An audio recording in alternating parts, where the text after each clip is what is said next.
Olá, agora faltam 18 domingos apenas para as eleições e o tema de hoje é a criação do seu plano de ação para as eleições. Na verdade, nós vamos hoje tratar apenas de como esboçar, como identificar os principais elementos que devem constar num plano de ação para ser executado durante a sua campanha eleitoral.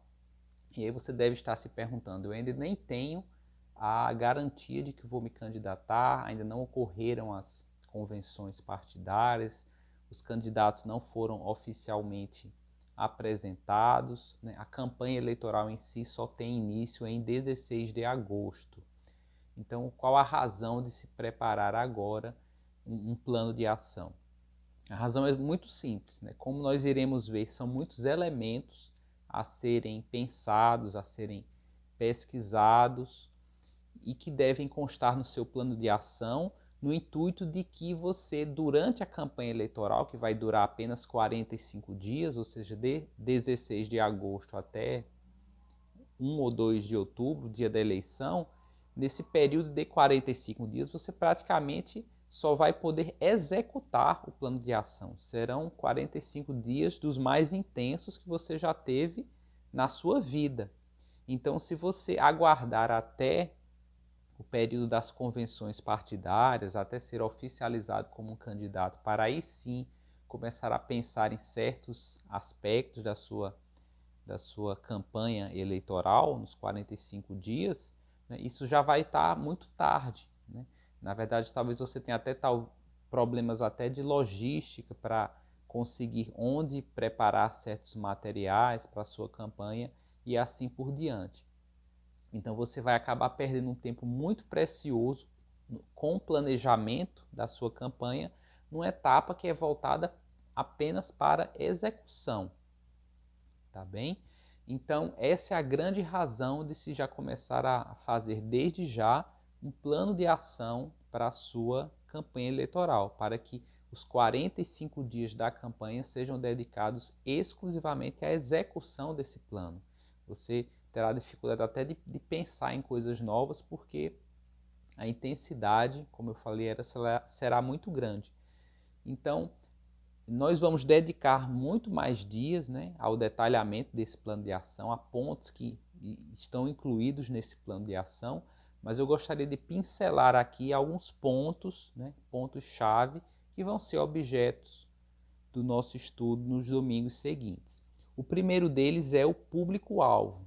Então você tem que definir muito bem qual é o público-alvo de acordo com a sua bandeira de campanha e pensar, quando eu falo no público-alvo, não apenas no perfil das pessoas, ou seja, na faixa etária, se é homem, se é mulher, onde essas pessoas moram, mas também no público-alvo no duplo sentido, presencial e virtual.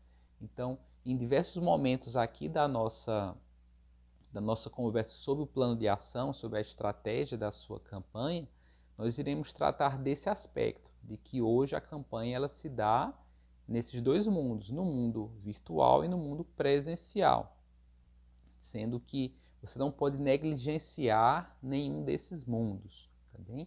Então é importante que você defina muito bem para que segmento, para que perfil de pessoa você vai direcionar o seu conteúdo digital e para que segmento, para que parte da população, até do ponto de vista geográfico, você vai direcionar os seus esforços presenciais, ou seja, para que setores, que bairros, que cidades você vai direcionar a sua presença física no intuito de conversar com os eleitores e assim por diante. Só a título de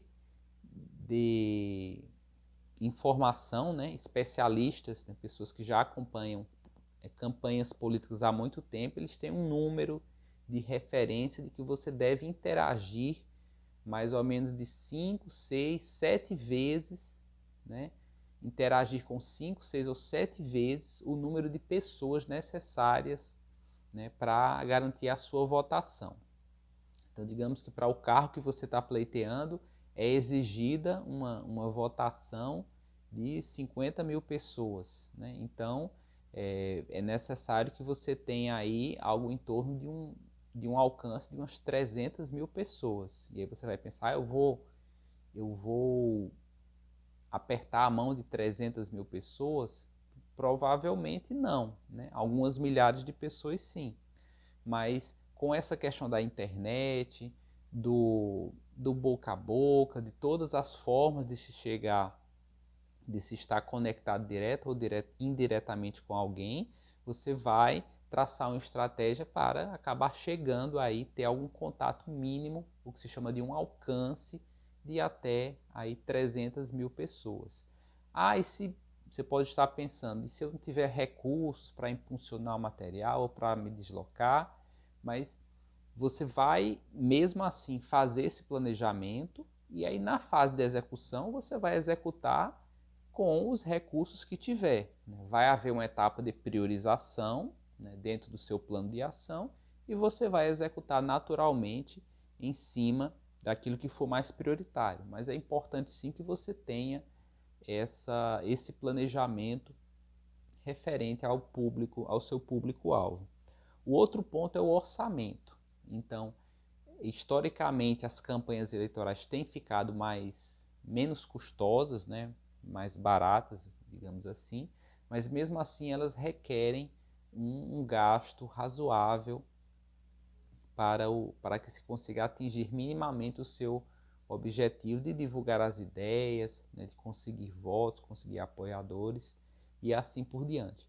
Então é importante que você faça orçamentos, né, até com base nesse público-alvo, né, na quantidade de pessoas que você deseja alcançar, sobre o quanto você vai destinar para os seus gastos presenciais, ou seja, com adesivos que vão estar nos carros e assim por diante, outros aspectos, e quanto você vai direcionar para impulsionamentos. E aí você vai ter que pensar também em que momentos da campanha você vai gastar mais esses recursos, né? Esses recursos financeiros, o seu tempo e assim por diante. Então é importante que você levante, né, com os fabricantes, pessoas que prestam certos serviços de apoio, esses valores, para que você tenha tudo em mente já sobre o que, né, até que ponto será necessário gastar e repetindo, se não houver recursos suficientes, você vai gastar com aquilo que for mais prioritário no limite desses recursos, né? Outro ponto importante é pensar na equipe, né, de apoio e nos serviços de apoio, ou seja, é importante que você tenha uma relação de quantas pessoas, né, que papéis você vai querer que estejam desempenhados na sua campanha, se você vai conseguir isso de uma forma gratuita, digamos assim, fornecida pelo seu partido, por algum amigo e assim por diante, ou se você vai precisar contratar esses serviços. Muitas vezes serviços de pessoas, né? Às vezes, eventualmente você vai até conseguir sem custo, mas serviços prestados por uma gráfica, algo assim, eles invariavelmente vão envolver algum custo. Então é bom que você levante os custos desses itens que eventualmente você vai comprar, né, para a sua campanha, prever até questões como custo de gasolina, dos deslocamentos, né, com o valor da gasolina bastante alto atualmente, é importante que você tenha isso em mente. Outro ponto para se ter presente no seu plano de ação, muito claro, são com quais outros candidatos você vai estar se relacionando, né? Que dobradinhas, digamos assim, você vai fazer. Isso vai ter um impacto muito grande no seu calendário, né, de campanha, é o outro ponto que nós vamos tratar, no sentido de estar presente junto a esses candidatos, você vai orientar, pedir votos para esses candidatos também, eles vão pedir para você e assim por diante. Então essa definição de quem são as pessoas, né, o grupo de candidatos que você vai ter junto com você para montar as dobradinhas ou a qual candidatura majoritária eventualmente você vai estar associado, essa definição é muito importante, ela tem que estar muito clara no seu plano de ação para a partir daí você poder definir o outro item que é o seu calendário de atuação. Ou seja, você tem que ter muito claro para os seus 45 dias aí o que é que você vai fazer e a sua equipe de apoio também, né? Tem atividades que você vai dividir com outras pessoas. É importante que esteja muito claro o que é que cada um vai fazer em cada dia, porque esse período vai ser muito intenso. Então tem que ser aquele momento em que as pessoas acordam já sabendo o que vão fazer e simplesmente executando as atividades. E aí nesse ponto eu traria as seguintes observações. É importante ter alguns dias de reserva, até pela sua estrutura física, né, necessidade de se reestabelecer fisicamente, ou também porque algumas atividades eventualmente vão ser feitas com um certo atraso e assim por diante. Por fim, eu chamaria a atenção a um ponto muito importante, que é o da contabilidade, né? Tudo isso vai envolver gastos financeiros, né, que vão necessariamente ter que ser muito bem contabilizados, né, para a prestação de contas. Então, é fundamental que todo esse plano de ação, né, esteja sendo muito bem acompanhado, muito bem documentado sobre tudo que está sendo gasto, para que você possa prestar contas devidamente, né, à Justiça Eleitoral, independente de vencer a eleição ou não, você vai ter que fazer a prestação de contas. Então, esses são os principais itens, né, que eu colocaria aqui como itens mais relevantes, né, para direcionar a construção do seu plano de ação. E nós, nos finais de semana seguintes, vamos nos dedicar a trabalhar cada um desses itens de uma forma mais detalhada, né, porque essas definições elas vão requerer reflexão de sua parte e vão definir, né, o sucesso da sua campanha, a abrangência, né, o quanto você vai conseguir divulgar as suas ideias. Então, muito obrigado por hoje e até o próximo final de semana.